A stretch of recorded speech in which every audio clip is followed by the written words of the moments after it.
everybody, welcome back to another video, the T on MPD and relationships. Hello everyone. To all of my new subscribers and new family members, hello and welcome to my tribe and family at large. Listen, y'all, welcome back. Thank you all so much for coming back and of course watching another video. Y'all know I love to always mention our Thursday night live stream. This is where it goes down, Lord. Listen, this is where it goes from healing to wholeness to boldness. You don't want to miss that Thursday night live stream. This is where it's at. This is where we get to the meat of the matter. 5 p.m. Pacific Standard Time. I'd love to see you in the chat. Come on out and join us, all right? And every time we drop a video on the channel, y'all know the goal of the day is 2.1K plus on the likes. That's if you rocks with your girl, okay? Hit that like button, hit that like button, hit that. Y'all hitting that like button for me? Okay, you know I'm just checking. You know I'm always doing a rocks with your girl check. So thank you so much. All right, so let's jump into the topic of this video. I want to talk about the reactions that a narcissist has, okay, to rejection.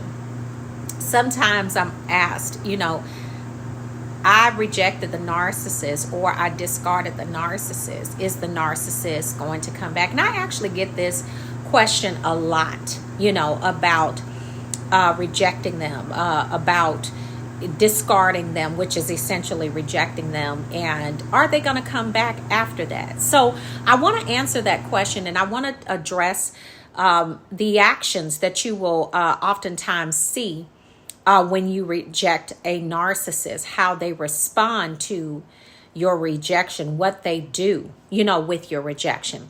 Okay, so first of all, we need to understand that we're dealing with a person that has a personality disorder, which is it's classified as a mental illness, okay? Narcissists are not normal people. They have a personality disorder that is irreparable. It cannot be cured, and they cannot change, okay? So this personality disorder causes them to basically have, some very strange ways strange behaviors, and it causes them to have a abuse pattern and cycle that they take their victims through. Each and every victim will experience this several times over, just depending on how long they stay with the narcissist, okay? Narcissists are very insecure people. They have very low self-esteem. And not only that, they're highly emotionally manipulative people, okay? That's important to understand. Now, that we understand, you know, kind of the basis of who they are. Now, when you are dealing with these types of people, you have to know that ingrained in the disorder gives them very low to non-existent coping mechanisms, okay, coping skills. Their problem-solving skills sometimes is almost non-existent. This is why they like to keep a lot of smart people around them, because they don't have a lot of problem-solving skills, because when challenges come up, it just activates that, you know, that anxiety inside of them, and they don't like challenges, okay? So when we talk about you actually rejecting a narcissist, what is a narcissist going to do when you reject them? Because this is like part of their kryptonite, okay? Rejection is something that narcissists do not handle very well at all. And when you discard them, that is part of you rejecting them, okay? So what they're going to do usually, okay, this is you're going to get one of these responses. When you reject them, sometimes they will act out in a fit of rage, okay? That can be one of the reactions. And I'm going to tell you why they have these different reactions, okay? You will see them react in rage, or, you know, like they can't believe that you're doing this. And, you know, you'll see them like go toe to toe with you, because that rejection is too much. You know, it's too much for them. Now, they're used to rejecting people, and that's okay for them to reject people. But that ego that they have does not allow them to be rejected, because it activates something deeper inside of them. And I'm going to talk about that something deeper. Okay, so if you discarded them and you rejected them and they acted out in rage and you still stood on your square, that you were going to continue to, discard, or, you're going to make this thing final, and you rejected them in that way, there's a great possibility that they will not come back. And the reason for that is that the rejection hits them at a core. And I'm going to talk about that core. And basically, they just feel like, well, if it's nothing left for them to manipulate, if your feelings are no longer in it, your emotions are no longer in it, then what do they have left to manipulate? I mean, how are they going to get their way with you? You know what I'm saying? So it's like a lost cause, right? Sometimes you can reject them. So that's one way. Sometimes you can reject them and they will go silent on you. Okay? They'll go silent. And this is a punishment to you. Okay? This is when, now they'll go silent on you when they're not really done with you yet. Okay? And you're not really done with them, but you've rejected them, and maybe something they said or something they did, and you just stood on your principle and you're like, no, I'm not moving off of this. This is what it is. And no, that's a complete no to whatever that was that the narcissist wanted to do, or, you rejected their ego. Basically, they don't see it as a situation. They see it as you rejecting their ego, and they'll go silent on you to punish you. Now, this is meant to teach you a lesson and to basically stop the onslaught of that deeper level of pain that they feel when they are being rejected. Okay. Now, the third thing that they will do, that goes a little bit further than the silence, is that they will just basically, if you reject them, you don't have to tell them to leave. Just depending on what happened, you don't have to tell them to go. Depending on what you said to them when you rejected them, or you just told them, okay, I'm done with you and this is why. And the narcissist feels like that's something that they can never come back from. Then at that point, they will go into hiding. You won't hear from the narcissist. You won't hear from the people around them.